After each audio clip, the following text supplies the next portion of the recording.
ಓಂ ಶ್ರೀ ಗಣೇಶ ಶಾರದಾ ಗುರುಭ್ಯೋ ನಮಃ. ಹರಿ ಓಂ ನಮಃ ಶಿವಾಯ. ನಮಸ್ಕಾರ. ನಾನು ಜ್ಯೋತಿಷ್ಯ ವಿದ್ಯಾರತ್ನ ಆಚಾರ್ಯ ಶ್ರೀಮತಿ ಸುಗುಣ. ಆಗಸ್ಟ್ ಮಾಸದಲ್ಲಿ ಗ್ರಹಗಳ ಸ್ಥಿತಿ ಸಂಚಾರ 12 ರಾಶಿಗಳಿಗೆ ಗೋಚಾರ ಫಲಗಳನ್ನು ತಿಳಿಸ್ತಾ ಇದ್ದೇನೆ. ಆಗಸ್ಟ್ ಮಾಸವು ಆಷಾಢ ಮಾಸಕ್ಕೆ ಕೊನೆಯನ್ನು ನೀಡಿ ಶ್ರಾವಣ ಮಾಸಕ್ಕೆ ಆರಂಭವನ್ನು ನೀಡುವುದಾಗಿದೆ. ಆಗಸ್ಟ್ ಮಾಸದಲ್ಲಿ ನಾವು ಬಹಳಷ್ಟು ವಿಶೇಷತೆಗಳು, ಆಚಾರ ವಿಚಾರಗಳನ್ನು ತಿಳಿಯಬಹುದು. ಆಷಾಢ ಮಾಸದಲ್ಲಿ ಶುಕ್ರವಾರಗಳಂದು ದೇವಿ ಪೂಜೆ ವಿಶೇಷ ಆದರೆ, ಶ್ರಾವಣ ಮಾಸದಲ್ಲಿ ಶ್ರಾವಣ ಶನಿವಾರಗಳಂದು ವಿಷ್ಣು ಪೂಜೆ ವಿಶೇಷ ಆಗಿದೆ ಮತ್ತು ಶ್ರಾವಣ ಸೋಮವಾರಗಳಂದು ಶಿವಪೂಜೆಯು ವಿಶೇಷ ಆಗಿದೆ. ಈ ಮಾಸದಲ್ಲಿ ವಿಶೇಷವಾಗಿ ನಾಗರ ಪಂಚಮಿ, ಮಂಗಳ ಗೌರಿ ವ್ರತ ಮತ್ತು ವರಮಹಾಲಕ್ಷ್ಮಿ ವ್ರತ ಆಚರಣೆ ಇವೆಲ್ಲವನ್ನು ನಾವು ಆಚರಿಸ್ತೇವೆ. ಈ ಮಾಸವು ವಿಶೇಷವಾದಂತಹ ಮಾಸವೂ ಆಗಿದೆ, ಶ್ರಾವಣ ಮಾಸ. ಆಗಸ್ಟ್ ಮಾಸದಲ್ಲಿ ಗ್ರಹಗಳ ಗೋಚಾರ ಸಂಚಾರ ಸ್ಥಿತಿ ಫಲಗಳನ್ನು ತಿಳಿದುಕೊಳ್ಳುವ ಮೊದಲು ಹಿಂದಿನ ಮಾಸಗಳಲ್ಲಿ ದೇವತಾ ಶಕ್ತಿಯ ಸಂಬಂಧಪಟ್ಟಂತೆ ಕೆಲವು ವಿಷಯಗಳ ಮಾಹಿತಿಯನ್ನು ನಾನು ನಿಮಗೆ ತಿಳಿಸಿದ್ದೆ. ಅದರ ಸಂಬಂಧಪಟ್ಟಂತೆ ಈ ಮಾಸದಲ್ಲಿ ಕೆಲವು ಮಾಹಿತಿಗಳನ್ನು, ಅನುಭವದಲ್ಲಿ ಇರುವಂತಹ ವಿಷಯವನ್ನು ನಾನು ತಿಳಿಸ್ತಾ ಇದ್ದೇನೆ. ಕಳೆದ 15-20 ದಿನಗಳ ಹಿಂದೆ ಬಂದಂತಹ ವ್ಯಕ್ತಿಗಳಲ್ಲಿ ನಾನು ಗಮನಿಸಿದಂತಹ ವಿಷಯಗಳ ಬಗ್ಗೆ ನಾನು ತಿಳಿಸ್ತಾ ಇದ್ದೇನೆ. ಕೆಲವು ಸಂದರ್ಭದಲ್ಲಿ ಕೆಲವರು ದೇವಕೋಪಕ್ಕೆ ಒಳಗಾಗ್ತಾರೆ. ದೇವಕೋಪ ಯಾಕೆ, ಹೇಗೆ ಬರುತ್ತೆ ಅನ್ನೋದನ್ನು ನೀವಿಲ್ಲಿ ತಿಳಿಬೇಕು. ಈ ಮಾಸವು ಹರಿಹರರಿಗೆ ಭೇದವಿಲ್ಲದೆ ಪೂಜಿಸಲ್ಪಡುವಂಥ, ಪ್ರಾರ್ಥಿಸಲ್ಪಡುವಂತಹ ಮಾಸವೂ ಆಗಿರೋದ್ರಿಂದ ಅದರ ಸಂಬಂಧಪಟ್ಟಂತೆ ಒಂದು ಅನುಭವವನ್ನು ತಿಳಿಸ್ತಾ ಇದ್ದೇನೆ. ಒಬ್ಬ ವ್ಯಕ್ತಿ ನನಗೆ ಕೆಲವೇ ದಿನಗಳ ಹಿಂದೆ ಸೋಮವಾರದಂದು ಕರೆ ಮಾಡ್ತಾರೆ. ಮಧ್ಯಾಹ್ನದ ನಂತರದಲ್ಲಿ ಅವರು ಕರೆ ಮಾಡ್ತಾರೆ. ನನ್ನೊಂದಿಗೆ ಮಾತಾಡಿ ಅವರು ಕರೆ ಕಟ್ ಮಾಡ್ತಾರೆ. ಮತ್ತೆ ಕರೆ ಮಾಡಿ ಅಪಾಯಿಂಟ್ಮೆಂಟ್ ಕೇಳ್ತಾರೆ. ನಾನು ತಕ್ಷಣಕ್ಕೆ ಯಾರಿಗೂ ಅಪಾಯಿಂಟ್ಮೆಂಟನ್ನು ಕೊಡೋದಿಲ್ಲ. ಆದರೆ ಆ ವ್ಯಕ್ತಿಯ ಮಾಡಿದಂತಹ ಆ ಕಾಲ ಮತ್ತು ಆ ವಾರವನ್ನು ನೋಡಿ ನೀವು ನಾಳೆ ಬನ್ನಿ ಅನ್ನೋದನ್ನು ನಾನು ತಿಳಿಸ್ತೇನೆ. ಅವರು ಬರುವ ದಿನ ಮಂಗಳವಾರ ಆಗಿರುತ್ತೆ. ಅವರ ಬೇರೆ ಯಾವ ಡೀಟೇಲ್ಸ್ ಗೊತ್ತಿರೋದಿಲ್ಲ, ಹೆಸರು ಮತ್ತು ಸ್ಥಳ ಮಾತ್ರ ಗೊತ್ತಿರುತ್ತೆ. ಬೆಂಗಳೂರಿಂದ ಬಂದಿರ್ತಾರೆ. ಆ ವ್ಯಕ್ತಿಯ ಡೇಟ್ ಆಫ್ ಬರ್ತ್ ಕೂಡ ನನಗೆ ಅವರು ಕೊಟ್ಟಿರೋದಿಲ್ಲ, ಹೊಸ ಪರಿಚಯ ಆಗಿರುತ್ತೆ. ಆ ವ್ಯಕ್ತಿ ಬರುವಾಗ ಫಲ, ಪುಷ್ಪ, ತಾಂಬೂಲ ಸಹಿತವಾಗಿ ಮಂಗಳ ವಸ್ತುಗಳನ್ನು ಹಿಡಿದು, ಅರಿಶಿನ, ಕುಂಕುಮ, ಬಳೆ, ವಸ್ತ್ರಗಳನ್ನು ಹಿಡಿದು ನನ್ನ ಕಚೇರಿಯನ್ನು ಪ್ರವೇಶ ಮಾಡ್ತಾರೆ. ಬಂದಂತಹ ಆ ವ್ಯಕ್ತಿ ನನ್ನ ಮುಂದೆ ಕುಳಿತುಕೊಳ್ತಾರೆ. ಮೊದಲ ಹಂತದಲ್ಲಿ ಪ್ರಾರ್ಥನೆಗೆ ನಾನು ಮುಂದಾಗ್ತೇನೆ. ದೇವತಾ ಪ್ರಾರ್ಥನೆಯನ್ನು ಮಾಡುವಂತಹ ಆ ಕಾಲದಲ್ಲಿ ಅವರ ಹಿಂದೆ ನನಗೆ ದೃಶ್ಯ ಕಾಣುತ್ತೆ. ಆ ದೃಶ್ಯ ನನಗೆ ಅವರು ಹೊತ್ತು ತಂದಂತಹ ಭಾಗ್ಯವೂ ಆಗಿರುತ್ತೆ. ಏಕಕಾಲದಲ್ಲಿ ಶ್ರೀ ಮಹಾವಿಷ್ಣು ಮತ್ತು ಶಿವ ಇಬ್ಬರನ್ನ ಸರಿಸಮಾನವಾಗಿ ಅವರ ಹಿಂದೆ ನಾನು ನೋಡ್ತೇನೆ. ನನಗೆ ಸ್ವಲ್ಪ ದ್ವಂದ್ವ ಆಗುತ್ತೆ. ಏಕೆಂದರೆ ಸಾಮಾನ್ಯವಾಗಿ ಒಂದು ದೇವತೆಗಳು ಬಂದಾಗ ನಮಗೆ ಅವರ ಇಷ್ಟ ದೇವರು, ಕುಲದೇವರು, ಮನೆ ದೇವರು, ಹೀಗೆ ಕ್ಲಾರಿಟಿ ಸಿಗುತ್ತೆ. ಸರಿಸಮಾನವಾಗಿ 2 ದೇವತೆಗಳು ಬಂದು ನಿಲ್ಲುವಾಗ ನಾನು ಕಣ್ಣು ತೆರೆದು ಅವರನ್ನು ಪ್ರಶ್ನಿಸ್ತೇನೆ. ಈ ರೀತಿ ಕಾಣಿಸ್ತಾ ಇದ್ದಾರೆ, ಇಬ್ಬರೂ ದೇವತೆಗಳು ಸರಿಸಮಾನವಾಗಿ ಸರಿಯಾದಂತಹ ಒಂದೇ ಲೈನಲ್ಲಿ ನಿಲ್ಲುತ್ತಾ ಇದ್ದಾರೆ ಅಂತ ಹೇಳ್ತೇನೆ. ಆಗ ಅವರು ಹೇಳ್ತಾರೆ, ನೀವು ನೋಡಿದ್ದು ಸರಿಯಾಗಿದೆ. ಅವರಿಬ್ಬರು ನಮ್ಮ ಮನೆ ದೇವರು ಹರಿಹರೇಶ್ವರ ಅಂತ ಹೇಳ್ತಾರೆ. ಬಹಳ ಸಂತೋಷ ಆಗುತ್ತೆ. ಹರಿಹರರನ್ನು ನೋಡಿದಂತಹ ಭಾಗ್ಯ ನನ್ನದು. ಆ ಸೆಕೆಂಡ್ಸಲ್ಲಿ ಶಿವ ಸ್ವಲ್ಪ ಟರ್ನ್ ಮಾಡಿ ಮುಖವನ್ನು ತಿರುಗಿಸ್ತಾರೆ. ಮತ್ತೆ ನಾನು ಅವರಿಗೆ ಹೇಳ್ತೇನೆ, ಶಿವ ಹೀಗೆ ತಿರುಗುತ್ತಿರುವುದಕ್ಕೆ ಕಾರಣ ಏನು ಅಂತ ಕೇಳ್ತೇನೆ ಅವರಿಗೆ. ಅವರು ಹೇಳ್ತಾರೆ, ಯಾವಾಗಲೂ ಸಂಕಲ್ಪ ಮಾಡಿ ಎಲ್ಲ ಕೆಲಸ ಕಾರ್ಯಗಳನ್ನು ಮಾಡ್ತೇನೆ, ಎಲ್ಲಿಗೆ ಹೋಗಬೇಕಾದರೂ ಶಿವನಿಗೆ ಪ್ರಾರ್ಥಿಸಿ ಹೋಗ್ತೇನೆ, ಆದರೆ ಇವತ್ತು ನಾನು ಮಾಡಿಲ್ಲ, ನನಗೆ ಬೇಸರವಿದೆ ಅನ್ನೋದನ್ನು ತಿಳಿಸ್ತಾರೆ. ದೇವರ ಬಗ್ಗೆಯೇ ಇವರಿಗಿರುವಂತಹ ಬೇಸರವನ್ನು ಅವರು ತಿಳಿಸ್ತಾರೆ. ಇದಕ್ಕೆ ಕಾರಣ ಏನು ಅನ್ನೋದನ್ನು ಅವರು ತಿಳಿಸ್ತಾರೆ ನನಗೆ. ನೋಡಿ, ಇಲ್ಲಿ ಆ ದೇವರಿಗೆ ಆದಂತಹ ಒಂದು ಬೇಸರ, ಅಲ್ಲಿ ಏನಾಗುತ್ತೆ, ಆ ದೇವಕೋಪಕ್ಕೂ ಕಾರಣ ಆಗುತ್ತೆ.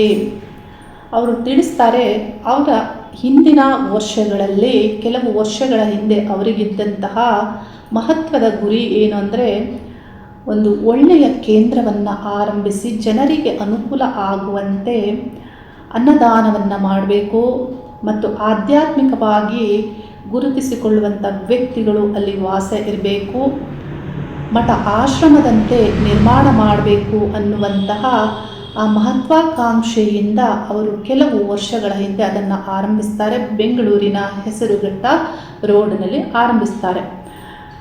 ಆರಂಭಿಸಿದಂತಹ ಆ ಸ್ಥಾನಕ್ಕೆ ನೋಡಿ, ಅಲ್ಲಿ ಏನೇ ನಡಿಬೇಕು ಅಂದರೂ ಒಬ್ಬರು ಗುರು ಬೇಕಾಗ್ತಾರೆ.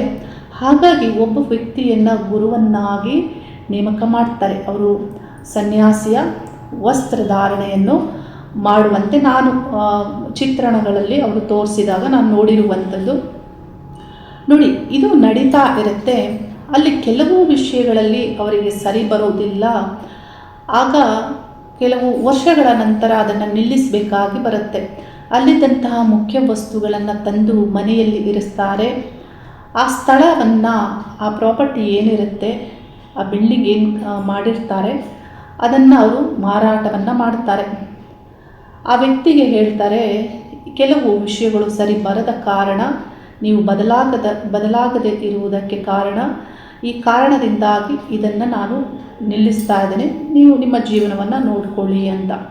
ನೋಡಿ, ಅಲ್ಲಿ ಕ್ರಿಯೇಟ್ ಆದಂತಹ ಎನರ್ಜಿ, ಇದನ್ನು ನೀವು ತಿಳಿಬೇಕು. ಅಲ್ಲಿ ದೇವತಾ ಬೇಸರ, ದೇವತಾ ಕೋಪಕ್ಕೆ ಇದು ಕಾರಣ ಆಗುತ್ತೆ. ವ್ಯಕ್ತಿಗಳ ದೋಷ ಏನು ಮಾಡೋದು? ಈ ಕಲಿಯುಗದಲ್ಲಿ ವ್ಯಕ್ತಿಗಳನ್ನು ಆಯ್ಕೆ ಮಾಡುವಾಗ ಬಹಳಷ್ಟು ಜಾಗರೂಕತೆಯನ್ನು ನೀವು ತೆಗೆದುಕೊಳ್ಬೇಕಾಗತ್ತೆ. ಒಂದು ಸಂಸ್ಥೆ ಅಂತ ಬಂದಾಗ ಅಲ್ಲಿ ಪಾರ್ಟ್ನರ್ಸ್ ಇರ್ತಾರೆ. ಆ ಪಾರ್ಟ್ನರ್ಸ್ ಪ್ರತಿಯೊಬ್ಬರಲ್ಲಿಯೂ ಸ್ವಾರ್ಥ ಭಾವನೆ ಇರುತ್ತೆ, ಕಾಂಪಿಟೇಟಿವ್ ಆಗಿ ಇರ್ತಾರೆ. ಅಲ್ಲಿ ಕಳ್ಳರೇ ಇರಬಹುದು, ಕಾಮುಕರೇ ಇರಬಹುದು. ನೋಡಿ, ಇಂಥೆಲ್ಲ ವಿಷಯಗಳಿಂದ ಈ ಕಾಲದಲ್ಲಿ ಒಂದು ಮಠವನ್ನು ನಡೆಸುವುದು, ಒಂದು ಮಂದಿರವನ್ನು ನಡೆಸುವುದು, ಒಂದು ವಿದ್ಯಾಸಂಸ್ಥೆಯನ್ನು ನಡೆಸುವುದು, ಇದೆಲ್ಲವೂ ಒಂದು ರೀತಿಯ ಕಠಿಣವೇ ಆಗಿದೆ. ಈ ಕಾಲದಲ್ಲಿ ಅಲ್ಲಲ್ಲಿ ನಾವು ವಿಷಯಗಳನ್ನು ನೋಡ್ತಾ ಇದ್ದೇವೆ. ಈ ಕಾರಣದಿಂದ ಅವರು ಅದನ್ನು ನಿಲ್ಲಿಸ್ತಾರೆ. ನೋಡಿ, ಹೀಗಾಗಿ ಆ ದೇವತೆ ಬೇಸರಗೊಂಡಿರುವಂಥದ್ದು. ಇಲ್ಲಿ ಈ ವಿಷಯ ಏನೇ ಆಗಿದ್ದರೂ ನೀವು ವ್ಯಕ್ತಿಗಳನ್ನು ಹೇಗೆ ಆಯ್ಕೆ ಮಾಡಿಕೊಳ್ಬೇಕು ಅನ್ನೋದು ನಿಮಗೆ ಆ ಗಮನ ಇರಬೇಕಾಗುತ್ತೆ, ಸರಿಯಾದ ಗಮನ. ಬೆಳೆವ ಸಿರಿ ಮೊಳಕೆಯಲ್ಲಿ ನೋಡಿ, ನಾವು ಹೇಳಿ ಕೇಳಿ ದೊಡ್ಡವರಾದ ಮೇಲೆ ಬರುವಂತಹ ವಿಷಯ ಭಕ್ತಿ ಅಲ್ಲ, ಅಖಂಡ ಜ್ಞಾನ ವಿದ್ಯಾಯೋಗ. ಆ ಅಖಂಡವಾದಂತಹ ಆ ವಿದ್ಯಾಜ್ಞಾನ ಯಾರಲ್ಲಿ ಇರುತ್ತೆ ಮತ್ತು ಈ ಒಂದು ಭೂಮಿ ಲೋಕದಲ್ಲಿ ಇರುವ ಸಕಲ ಜೀವಿಗಳನ್ನು ಯಾರು ಭಕ್ತಿ ಪ್ರೇಮದಿಂದ, ಯಾರು ಕರುಣಾಭಾವದಿಂದ, ಯಾರು ಸಕಲದಲ್ಲಿಯೂ ಈಶ್ವರಿಯನ್ನು ಯಾರು ತಿಳಿತಾರೆ ಅಂಥ ವ್ಯಕ್ತಿಯನ್ನು ನೀವು ಆಯ್ಕೆ ಮಾಡಿಕೊಳ್ಬೇಕಾಗುತ್ತೆ. ಅಂದರೆ ನೋಡಿ, ಅಲ್ಲಿ ಕಾಮವೇ ನಿರ್ಮಾಣ ಆಗೋದಿಲ್ಲ, ಅಲ್ಲಿ ಭೇದವೇ ನಿರ್ಮಾಣ ಆಗೋದಿಲ್ಲ, ಅಲ್ಲಿ ಸ್ವಾರ್ಥವೇ ನಿರ್ಮಾಣ ಆಗೋದಿಲ್ಲ. ಯಾಕೆ ಅಂದರೆ ಸಕಲ ಜೀವಿಗಳಲ್ಲಿಯೂ ಈಶ್ವರನನ್ನು ನೋಡುವಾಗ ಅವರಿಗೆ ನೋಡಿ, ಅಲ್ಲಿ ಕಾಮ ಅಂದರೆ ಇನ್ನೊಬ್ಬ ವ್ಯಕ್ತಿಯಿಂದ ಆ ಕಾಮವನ್ನು ಅನುಭವಿಸುವುದೆಲ್ಲಿ, ಅವರಲ್ಲಿಯೂ ನಾನೇ ಇದ್ದೀನಿ ಅಂದ ಮೇಲೆ, ಅವರಲ್ಲಿಯೂ ನಾನೇ ಇದ್ದೇನೆ ಅಂದ ಮೇಲೆ ಸ್ವಾರ್ಥ ಎಲ್ಲಿ, ಲೆಕ್ಕಾಚಾರವೆಲ್ಲಿ, ಇವೆಲ್ಲವೂ ಬರುವುದಿಲ್ಲ. ಅಂತಹ ವ್ಯಕ್ತಿಗಳನ್ನು ನೀವು ಗುರುತಿಸಿ ಅವರನ್ನು ನೇಮಕ ಮಾಡಬೇಕಾಗತ್ತೆ. ನೋಡಿ, ಶ್ರೀ ಆದಿಶಂಕರಾಚಾರ್ಯರಲ್ಲಿ ನಾವು ಬಾಲ್ಯದಿಂದ ಇದ್ದಂತಹ ಆ ಅಪಾರವಾದಂತಹ ಶಿವಭಕ್ತಿ, ಅಲ್ಲಿ ರಾಮಕೃಷ್ಣ ಪರಮಹಂಸರಲ್ಲಿ ಬಾಲ್ಯದಲ್ಲಿ ಇದ್ದಂತಹ ಆ ದೇವತಾ ಭಕ್ತಿ, ಅಂದರೆ ಇವರೆಲ್ಲರಲ್ಲಿಯೂ ಯಾರೂ ತುಂಬಿದ್ದಲ್ಲ, ಯಾವ ಕಾಲದಲ್ಲಿಯೋ ಬಂದಿದ್ದು ಅಲ್ಲ, ಅದು ಬೆಳೆವ ಸಿರಿ ಮೊಳಕೆಯಲ್ಲಿ ಅನ್ನುವಂತೆ ಆ ಬಾಲ್ಯದಿಂದಲೇ ಅದು ಆರಂಭ ಆಗಿತ್ತು. ಅದಕ್ಕೆ ಅವರು ಹಾಗೆಯೇ ಇದ್ದರು, ಅದೇ ಸ್ಥಾಪಿತವಾಗಿತ್ತು ಅವರಲ್ಲಿ. ಬುದ್ಧ ದೇವರನ್ನು ನೀವು ನೋಡ್ಬೋದು, ಗೌತಮ ಬುದ್ಧರನ್ನು ಅವರು ಮಧ್ಯ ಜೀವನದಿಂದ ಧ್ಯಾನಸ್ಥರಾಗಿರುವುದು ಇವೆಲ್ಲವನ್ನು ನೋಡ್ಬೋದು. ಆದರೂ ಅವರಂತೆ ಆಗಬೇಕು ಅಂದರೆ ನೋಡಿ, ಅದೇ ಅವರು ಆಗಬೇಕಾಗುತ್ತೆ. ನಾವು ಹೇಳಿ ಕೇಳಿ ನೋಡಿ ವೇಷ ಧರಿಸಿದ ತಕ್ಷಣದಲ್ಲಿ ಅವರು ಆ ಸ್ಥಾನಕ್ಕೆ ಯೋಗ್ಯರಾಗಿರೋದಿಲ್ಲ. ಇಲ್ಲಿ ಏನಾಗುತ್ತೆ, ಒಂದು ಮಂದಿರವನ್ನು ಸ್ಥಾಪಿಸ್ತೀರಾ, ಇನ್ನೊಬ್ಬ ವ್ಯಕ್ತಿ ಬರ್ತಾರೆ, ಅವರು ಯಾವುದೋ ಒಂದು ದೋಷದ ಒಂದು ಪರಿಣಾಮವಾಗಿ ಆ ದೋಷ ನಿವಾರಣೆಗಾಗಿ ಅವರು ದೇವಾಲಯವನ್ನು ಕಟ್ಟಿಸ್ತಾರೆ. ಆದರೆ ಆ ವ್ಯಕ್ತಿ ಒಳ್ಳೆಯ ಒಂದು ಗೌರ್ಮೆಂಟ್ ಉದ್ಯೋಗದಲ್ಲಿ ಇರುವ ಕಾರಣ ಆ ದೇವಾಲಯದಲ್ಲಿ ನಿತ್ಯ ಪೂಜೆ ಮಾಡಲು ಸಾಧ್ಯವಾಗೋದಿಲ್ಲ, ಅಲ್ಲಿಗೆ ಹೋಗೋದಕ್ಕೆ ಸಾಧ್ಯವಾಗೋದಿಲ್ಲ. ಅಲ್ಲಿ ಅವರು ಪುರೋಹಿತರನ್ನು ನೇಮಕ ಮಾಡಿಲ್ಲ. ಆ ದೇವಾಲಯದಲ್ಲಿ ದೇವಿಯ ಪೂಜೆ ನಿತ್ಯ ಆಗಬೇಕಾಗತ್ತೆ. ಅದೇನಾಗುತ್ತೆ, ಅಲ್ಲಿ ದೋಷವು ನಿರ್ಮಾಣ ಆಗುತ್ತೆ. ಇನ್ನೊಬ್ಬರು ವ್ಯಕ್ತಿ ಬರ್ತಾರೆ, ಅವರು ಹೇಳ್ತಾರೆ, ನಮ್ಮ ಮನೆಯಲ್ಲಿ 2-3 ಸಾವಾಗಿದೆ. ಅಂದರೆ ಅಲ್ಲಿರುವಂತಹ ವಿಷಯಗಳ ಬಗ್ಗೆ ಅವರು ತಿಳಿಸ್ತಾರೆ. ಅವರ ಮನೆಯಲ್ಲಿ ಮಾಡ್ತಾ ಇದ್ದಂತಹ ಪೂಜಾ ವಸ್ತುಗಳೆಲ್ಲವನ್ನು ತೆಗೆದುಕೊಂಡು ಹೋಗಿ ಅವರು ನೀರಿಗೆ ಬಿಟ್ಟಿರ್ತಾರೆ. ಅಂದರೆ ಶ್ರೀಚಕ್ರ, ಇನ್ನಿತರ ವಿಷಯ ವಸ್ತುಗಳನ್ನೆಲ್ಲ ಬಿಟ್ಟಿರ್ತಾರೆ. ನೋಡಿ, ಅಲ್ಲಿ ಆಗುವಂತಹ ದೋಷಗಳು, ದೇವತಾ ಕೋಪಕ್ಕೆ ನೀವು ಒಳಗಾಗಬೇಕಾಗತ್ತೆ. ಈ ರೀತಿ ಆಗಬಾರದು. ಮಠ ಮಂದಿರಗಳನ್ನು ಕಟ್ಟಿದರೆ ನೀವು ಆ ದೀರ್ಘಕಾಲದವರೆಗೆ 100 ವರ್ಷಗಳಾದರೂ ಅದನ್ನು ಹೇಗೆ ಕಾಪಾಡುವುದು, ಆ ಎನರ್ಜಿಗೆ ಬೇಕಾಗುವಂತಹ ರಕ್ಷೆಯನ್ನು ನೀವೇ ನೀಡಬೇಕಾಗತ್ತೆ. ನೋಡಿ, ಒಂದು ಮಂದಿರವನ್ನು ಕಟ್ಟಿ ಕೆಲವು ದಿನಗಳ ಕಾಲ ಪೂಜೆ ಮಾಡಿ ಅದನ್ನು ಹಾಗೆ ಬಿಟ್ಟುಬಿಡ್ತಾರೆ. ಅದರಂತೆ ನಾವು ಕರ್ನಾಟಕದಲ್ಲಿ ಎಷ್ಟೋ ದೇವಾಲಯಗಳನ್ನು ನೋಡ್ಬೋದು. ಈ ರೀತಿಯೆಲ್ಲ ಮಾಡಬಾರ್ದು. ದೇವಕೋಪಕ್ಕೆ ಕಾರಣ ಆಗುತ್ತೆ. ಮನೆಯಲ್ಲೇ ಪೂಜಿಸಿ ಅಥವಾ ಹೊರಗೆ ಮಾಡಿ ಇನ್ನಿತರ ಯಾವುದೇ ಕಾರ್ಯದಲ್ಲಿ ಆದರೂ ಇಂಥ ಒಂದು ಗಮನಗಳು ನಿಮಗೆ ಸರಿ ಇರಬೇಕಾಗುತ್ತೆ. ಒಂದು ದೇವತೆಯನ್ನು ಪೂಜಿಸಿ ಮತ್ತೆ ಅದನ್ನು ನಿಲ್ಲಿಸಿದಾಗ ಆ ದೇವಕೋಪಕ್ಕೆ ನೀವು ಕಾರಣರಾಗಬೇಕಾಗತ್ತೆ. ಈ ವಿಷಯಗಳನ್ನು ಸರಿಯಾಗಿ ತಿಳಿದುಕೊಂಡು ನಿಮ್ಮ ಜೀವನದಲ್ಲಿ ಇಂಥ ತಪ್ಪುಗಳನ್ನು ಮಾಡಬೇಡಿ ಅನ್ನೋದನ್ನು ನಾನು ತಿಳಿಸ್ತಾ ಇದ್ದೇನೆ. ಇನ್ನು ಸಿದ್ಧಿ ದೇವತೆಗಳ ಬಗ್ಗೆ ಆಗಾಗ ನನ್ನಲ್ಲಿ ಪ್ರಶ್ನೆ ಮಾಡ್ತಾ ಇರ್ತಾರೆ ಜನರು. ಇದರ ಸಂಬಂಧಪಟ್ಟಂತೆ ನೆಕ್ಸ್ಟ್ ವಿಡಿಯೋದಲ್ಲಿ ನಾನು ತಿಳಿಸಿಕೊಡ್ತೇನೆ. ಮುಂದಿನ ಮಾಸದಲ್ಲಿ, ಆಗಸ್ಟ್ ಮಾಸದಲ್ಲಿ ಗ್ರಹಗಳ ಗೋಚಾರ ಸಂಚಾರದಲ್ಲಿ ಗ್ರಹಗಳಲ್ಲಿಯೇ ಮುಖ್ಯ ಗ್ರಹವಾಗಿರುವಂತಹ ಸೂರ್ಯಗ್ರಹ ಕಟಕ ರಾಶಿಯಲ್ಲಿ ಮತ್ತು ಸಿಂಹ ರಾಶಿಯಲ್ಲಿ ಸಂಚಾರ, ಬುಧ ಗ್ರಹ 4 ದಿನಗಳ ಕಾಲ ಮಿಥುನ ರಾಶಿಯಲ್ಲಿ, 19 ದಿನಗಳ ಕಾಲ ಕಟಕ ರಾಶಿಯಲ್ಲಿ, ಕೊನೆ ವಾರದಲ್ಲಿ ಬುಧ ಗ್ರಹ ಸಿಂಹ ರಾಶಿಯನ್ನು ಪ್ರವೇಶಿಸಿ ಅಲ್ಲಿ ಸಂಚಾರವನ್ನು ಆರಂಭಿಸ್ತಾರೆ. ಶುಕ್ರ ಗ್ರಹ ಬಹುಪಾಲು ಮೊದಲನೇ ವಾರದಿಂದಲೇ ಕನ್ಯಾ ರಾಶಿ ನೀಚ ರಾಶಿಯಲ್ಲಿ ಸಂಚರಿಸ್ತಾರೆ. ಕುಜ ಗ್ರಹ ಮೊದಲನೇ ವಾರದಿಂದಲೇ ಮಿಥುನ ರಾಶಿಯನ್ನು ಪ್ರವೇಶಿಸಿ ಅಲ್ಲಿ ಸಂಚರಿಸ್ತಾರೆ. ಶನಿ ಗ್ರಹ ವಕ್ರ ಸಂಚಾರ ಈಗಾಗಲೇ ಆರಂಭಿಸಿದ್ದು ಮೀನ ರಾಶಿಯಲ್ಲಿ ಸಂಚರಿಸ್ತಾರೆ. ಗುರುಗ್ರಹ ಕಟಕ ರಾಶಿಯಲ್ಲಿ ಸಂಚರಿಸ್ತಾರೆ. ರಾಹು ಕೇತು ಗ್ರಹಗಳು ಕುಂಭ ರಾಶಿ ಸಿಂಹ ರಾಶಿಯಲ್ಲಿ ಸಂಚರಿಸ್ತಾರೆ. ಗ್ರಹಗಳ ಸಂಚಾರ ಈ ರೀತಿ ಇದೆ. 12 ರಾಶಿಗಳಿಗೆ ಗ್ರಹಗಳ ಗೋಚಾರ ಫಲಗಳನ್ನು ತಿಳಿಸ್ತಾ ಇದ್ದೇನೆ. ಕನ್ಯಾ ರಾಶಿಯವರಿಗೆ ಆಗಸ್ಟ್ ಮಾಸದಲ್ಲಿ ರಾಶ್ಯಾಧಿಪತಿ ಬುಧ ಗ್ರಹ ಪ್ರಾರಂಭದ 4 ದಿನಗಳ ಕಾಲ ದಶಮ ಮಿಥುನ ರಾಶಿಯಲ್ಲಿ ಸಂಚಾರ, ಆನಂತರ 23ನೇ ದಿನಾಂಕದವರೆಗೆ ಕಟಕ ರಾಶಿ ಲಾಭಸ್ಥಾನದಲ್ಲಿ ಸಂಚಾರ.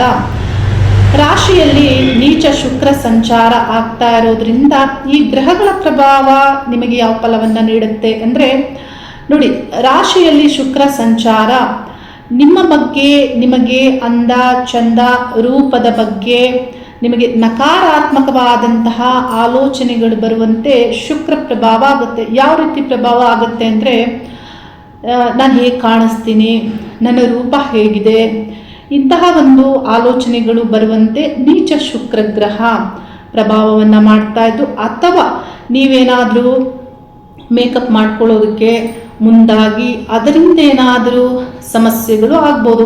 ಈ ರೀತಿ ನೀಚ ಶುಕ್ರನ ಪ್ರಭಾವ ಆಗುತ್ತೆ. ಇದರಿಂದ ಏನಾಗುತ್ತೆ, ನಿಮ್ಮ ಆತ್ಮವಿಶ್ವಾಸ ಡೌನ್ ಆಗುತ್ತೆ. ಆದರೆ ಇದನ್ನು ಮೇಂಟೈನ್ ಮಾಡಬೇಕಾಗತ್ತೆ. ನೋಡಿ, ರೂಪವನ್ನು ಬದಲಾಯಿಸಲು ಸಾಧ್ಯವಿಲ್ಲ. ದೇವರು ಎಲ್ಲರ ಸೃಷ್ಟಿಗೂ ಅವರವರಿಗೆ ಏನೇನು ಬೇಕು ಮತ್ತು ಏನು ಸಂಬಂಧಪಟ್ಟಿರುತ್ತೆ ಅಂಥದ್ದನ್ನೇ ನೀಡಿರ್ತಾರೆ. ಅದನ್ನು ಪ್ರೀತಿಸಬೇಕಾಗುತ್ತೆ. ಇನ್ನು ಕೆಲಸ ಕಾರ್ಯಗಳಲ್ಲಿ ಯಾವ ರೀತಿ ಬುಧ ಗ್ರಹ ಪ್ರಭಾವವನ್ನು ಮಾಡ್ತಾರೆ ಅಂದರೆ, ಪ್ರಾರಂಭದ 23 ದಿನಗಳ ಕಾಲ ಒಳ್ಳೆ ಫಲವನ್ನೇ ನೀಡಲಿದ್ದು, ಹಾರ್ಡ್ ವರ್ಕ್ ಮಾಡ್ತೀರಾ, ಜವಾಬ್ದಾರಿಗಾಗಿ ಅದನ್ನು ನಿಭಾಯಿಸುವುದಕ್ಕಾಗಿ ಹಾರ್ಡ್ ವರ್ಕ್ ಮಾಡ್ತೀರಾ. ಏಕೆಂದರೆ ದಶಮದಲ್ಲಿ ಕುಜ ಸಂಚಾರವು ಆಗ್ತಾ ಇದೆ. ಜವಾಬ್ದಾರಿ, ಕುಜ ಅಂದರೆ ಜವಾಬ್ದಾರಿ, ಸ್ಥಾನಮಾನ, ಗೌರವಕ್ಕಾಗಿ ಪ್ರಯತ್ನ ಪಡುವಂತೆ ಇಲ್ಲಿ ಕುಜ ಪ್ರಭಾವ ಆಗುತ್ತೆ. ಕುಜ ಹಾರ್ಡ್ ವರ್ಕ್ ಮಾಡುವಂತೆ, ಸ್ಟ್ರೆಸ್ಸಿಂದ ಕೆಲಸ ಕಾರ್ಯಗಳನ್ನು ಮಾಡುವಂತೆ, ಫೈಟಿಂಗ್ ಸ್ಪಿರಿಟ್ ಇದರಿಂದ ಕೆಲಸ ಕಾರ್ಯಗಳನ್ನು ಮಾಡುವಂತಹ ಪ್ರಭಾವವನ್ನು ಕುಜಗ್ರಹ ಮಾಡಲಿದ್ದು, ಗೌರ್ಮೆಂಟ್ ಉದ್ಯೋಗಸ್ಥರಿಗೆ 17ನೇ ದಿನಾಂಕದವರೆಗೆ ನಿಮ್ಮ ಮುಖ್ಯ ನಿರ್ಧಾರಗಳು ಏನಿದ್ರೂ ನೀವು ತೆಗೆದುಕೊಳ್ಳಬಹುದು. ಆ ನಂತರ ಸೂರ್ಯಗ್ರಹ 12ನೇ ರಾಶಿಯನ್ನು ಪ್ರವೇಶ ಮಾಡ್ತಾರೆ.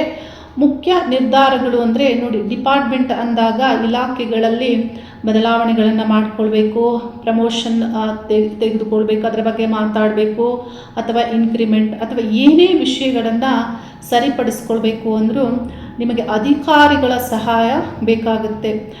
ಸಪೋರ್ಟಿವ್ ಆಗಿ ಇರಬೇಕಾಗುತ್ತೆ. ಆ ಒಂದು ವಿಷಯಗಳಿಗಾಗಿ 17ನೇ ದಿನಾಂಕದ ಒಳಗೆ ಪ್ರಯತ್ನ ಪಡಿ. ಆ ನಂತರ ನಿಮಗೆ ಅಡೆತಡೆಗಳಾಗ್ಬೋದು, ನೆಮ್ಮದಿ ಇರೋದಿಲ್ಲ, ನಿಮಗೆ ಪಾಸಿಟಿವ್ ರಿಸಲ್ಟ್ ಸಿಗೋದಿಲ್ಲ. ಏನಾಗುತ್ತೆ, ಗೌರ್ಮೆಂಟ್ ಉದ್ಯೋಗಸ್ಥರಿಗೂ 17ನೇ ದಿನಾಂಕದ ನಂತರ ವಿಪರೀತವಾದಂತಹ ಸ್ಟ್ರೆಸ್, ಒತ್ತಡಗಳಿಗೆ ಒಳಗಾಗುವಂತೆ ಆಗಲಿದೆ. ಮತ್ತು 23ನೇ ದಿನಾಂಕದ ನಂತರದಲ್ಲಿ ನಿಮ್ಮ ರಾಷ್ಟ್ರಾಧಿಪತಿಯು 12ನೇ ಸ್ಥಾನವನ್ನು ಪ್ರವೇಶಿಸ್ತಾರೆ. ಅಲ್ಲಿ ವಿಪರೀತವಾದ ಆಲೋಚನೆ ಮತ್ತು ಸ್ಟ್ರೆಸ್ಗೆ ಒಳಗಾಗುವಂತೆ ನಿಮಗೇನಾಗುತ್ತೆ, ಆರೋಗ್ಯ ಸಮಸ್ಯೆಗಳು ಬರಬಹುದು. ಈ ರೀತಿ ಕೆಲವರಿಗೆ ಆಗ್ಬೋದು.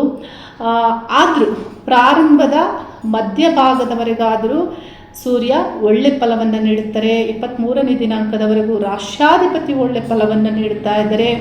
ಮುಖ್ಯ ಕೆಲಸ ಕಾರ್ಯಗಳನ್ನು ಅಷ್ಟರೊಳಗೆ ಮಾಡಿ ಆ ನಂತರ ನಿಮಗೆ ಸ್ವಲ್ಪ ಮಟ್ಟಿಗೆ ಹಿನ್ನಡೆ ಆಗ್ಬೋದು. ಸಪ್ತಮ ನೋಡಿ, ಸ್ವಂತ ವ್ಯಾಪಾರವನ್ನು ಮಾಡುವಂತಹ ವ್ಯಕ್ತಿಗಳಿಗೆ ರಾಶಿಯಲ್ಲಿ ಶುಕ್ರ ನೀಚ ಆಗಿದ್ದರೂ ಶುಕ್ರನಿಗೆ ಸಪ್ತಮ ಸ್ಥಾನ ಉಚ್ಚ ಸ್ಥಾನ ಆಗುತ್ತೆ.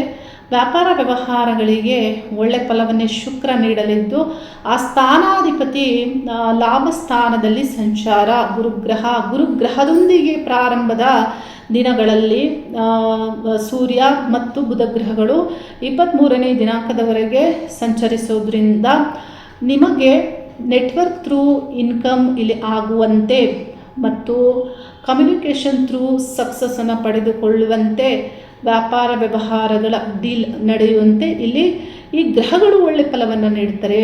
ಈ ಪಬ್ಲಿಕ್ ಇಮೇಜ್, ನಿಮ್ಮ ಒಂದು ಸಂಪರ್ಕ ಎಲ್ಲ ಏನಿದೆ ಅದನ್ನು ಹೆಚ್ಚಿಸಿಕೊಳ್ಳುವಂತೆ ಕನ್ಯಾ ರಾಶಿಯವರಿಗೆ ಈ ಗ್ರಹಗಳು ಅಂದರೆ ಲಾಭ ಸ್ಥಾನದಲ್ಲಿ ಪ್ರಭಾವವನ್ನು ಮಾಡಲಿದ್ದು, ಇನ್ನು ಚತುರ್ಥ ಸ್ಥಾನವನ್ನು ಕುಜಗ್ರಹ ವೀಕ್ಷಣೆ ಮಾಡ್ತಾರೆ.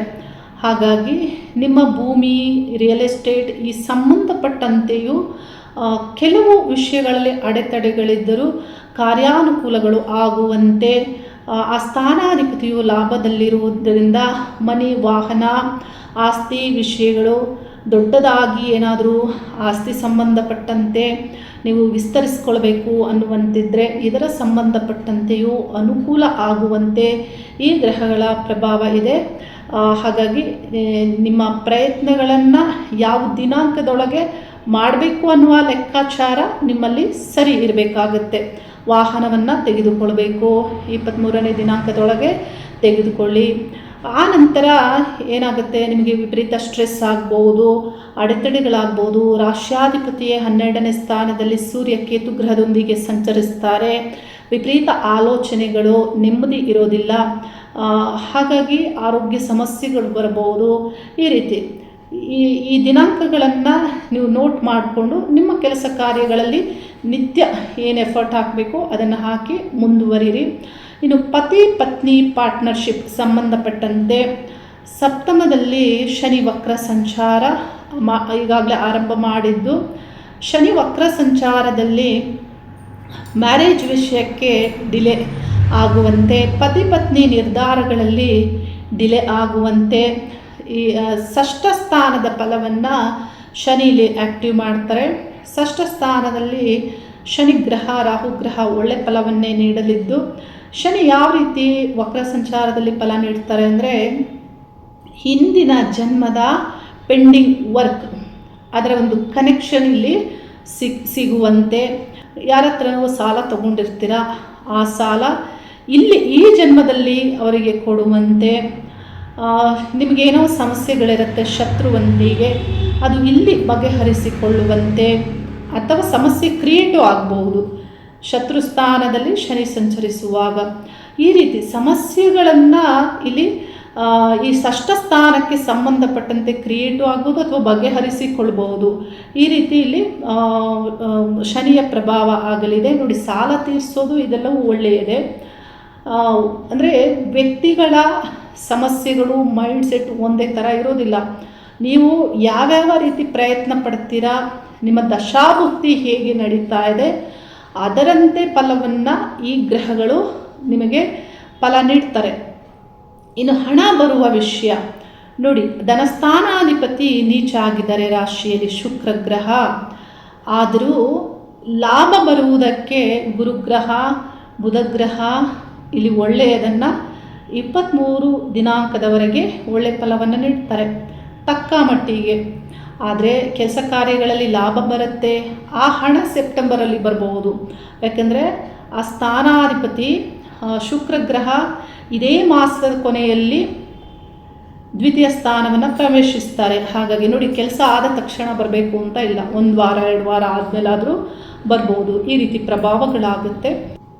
ಸಾಮಾಜಿಕವಾಗಿ ಆಗಬಹುದಾದಂತಹ ಕೆಲಸ ಕಾರ್ಯಗಳು, ಬರುವ ಲಾಭ ಮತ್ತು ಮಲ್ಟಿನ್ಯಾಷನಲ್ ಕಂಪನಿಗಳಿಂದ ನಿಮ್ಮ ಬಿಸ್ನೆಸ್ ವ್ಯವಹಾರ ಏನೇ ಇದ್ದರೂ ಅವುಗಳಿಗೆ ಲಾಭದ ಫಲವನ್ನು 11ನೇ ಸ್ಥಾನದಲ್ಲಿರುವಂತಹ ಗ್ರಹಗಳ ಸಂಚಾರ ಶುಭವನ್ನು ನೀಡಲಿದ್ದು, ಪರಿಹಾರವಾಗಿ ಬುಧ ಗ್ರಹ ಇದೇ ಮಾಸದಲ್ಲಿ 12ನೇ ಸ್ಥಾನವನ್ನು ಪ್ರವೇಶ ಮಾಡೋದ್ರಿಂದ ಬುಧನ ಅಭಿಮಾನ ದೇವತೆಯ ವಿಷ್ಣು ಅಷ್ಟೋತ್ತರವನ್ನು ನಿತ್ಯ ಪಠನೆ ಮಾಡಿ ನಿಮ್ಮ ಆರೋಗ್ಯದ ಬಗ್ಗೆ ಹೆಚ್ಚು ಜಾಗೃತಿಯನ್ನು ತೆಗೆದುಕೊಳ್ಳಿ ಮತ್ತು ನಿಮ್ಮಲ್ಲಿರುವಂತಹ ನಕಾರಾತ್ಮಕವಾದ ಆಲೋಚನೆಗಳನ್ನು ಹೋಗಲಾಡಿಸಿ ಪಾಸಿಟಿವ್ ಮೈಂಡನ್ನು ಕ್ರಿಯೇಟ್ ಮಾಡಿಕೊಂಡು ನಿಮ್ಮೆಲ್ಲ ಕೆಲಸ ಕಾರ್ಯಗಳಲ್ಲಿ ಪ್ರಯತ್ನವನ್ನು ಮಾಡಿ.